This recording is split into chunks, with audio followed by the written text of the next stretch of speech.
the day, Councillor W.J. Brown addressed a meeting such as this and said he'd received important news. The Minister had sanctioned the purchase of Mount Farm, which would preserve for all time the beautiful green hills seen as one walked down the High Street. The beautiful green fields Mr. Brown referred to are part of the Hog's Back, the steep chalk ridge which gives Guildford its rural backdrop, and which for centuries has given travellers a spectacular panorama. I wonder what Mr. Brown would have said if he'd known that 8 decades later this panorama would again be under threat. Thankfully, land on Mount Farm has been spared, but further along the ridge at Blackwell Farm, we're facing loss of outstanding landscape on an unprecedented scale. I don't believe that councillors today have less regard for our landscape than their predecessors in the 1930s. So how has this threat come about? I put this down to a series of myths which have gained credence because of the trust placed in those who created them. Myth 1. The proposed development will enhance and protect the AONB. These are the words of the university, but how will replacing fields and trees with suburban sprawl be an enhancement? And how can carving a road, roundabout and a park and ride through the AONB protect it? The university is arguing that it doesn't plan to build houses at the top of the ridge on the AONB itself, so that's okay. But surely what makes an AONB outstandingly beautiful is the view it overlooks.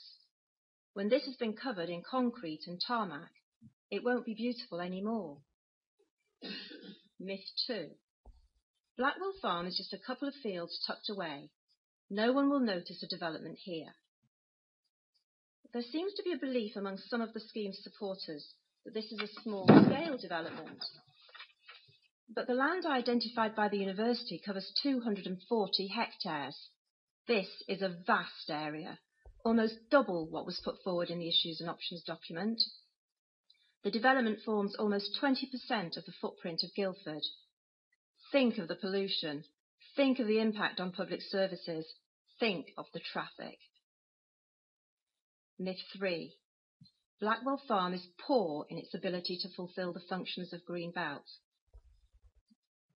It's difficult to see how your Greenbelt study reached this conclusion when the land here fulfills every Greenbelt purpose and does so in a powerful way. It prevents urban sprawl.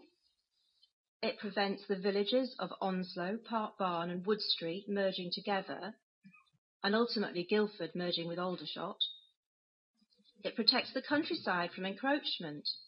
It is open countryside, and the neighbouring land is open countryside all the way to Ash. And it preserves the setting and special character of Guildford. Your landscape character assessment says as much, and more. Myth 4. Development here will be of great benefit to the borough. Is there great benefit to have a large-scale development along the Hog's Back where it will destroy the setting for an AONB? Is there great benefit to lose 240 hectares of countryside enjoyed by the people of Onslow Village, Park Barn and Wood Street Village, leaving them town-locked? Is there great benefit to add another 4,000 cars to an already congested network on the west side of town? Wouldn't it be better to build houses on brownfield sites in the town centre where reliance on cars would be reduced?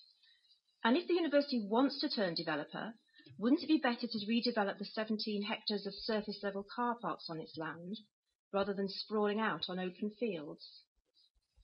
Perhaps the university isn't so keen to see the best solution for the borough, but the best for itself.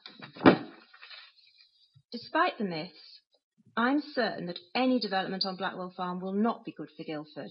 This is an exceptionally beautiful area. 30 seconds. It comprises an AONB, an AGLV, high-grade farmland and ancient woodland. It should be afforded the highest protection. Instead, the university, which bought this land speculatively, is trying to engineer its loss. Councillors who support the university scheme are presenting a flawed assessment of the area's greenbelt function. Rather than standing up for their electorate, they're standing up for the developers and allowing them to concrete over our countryside. And this is not just a couple of fields. The land area is vast. Development here would be seen for miles and would change the character of Guildford and its surroundings forever.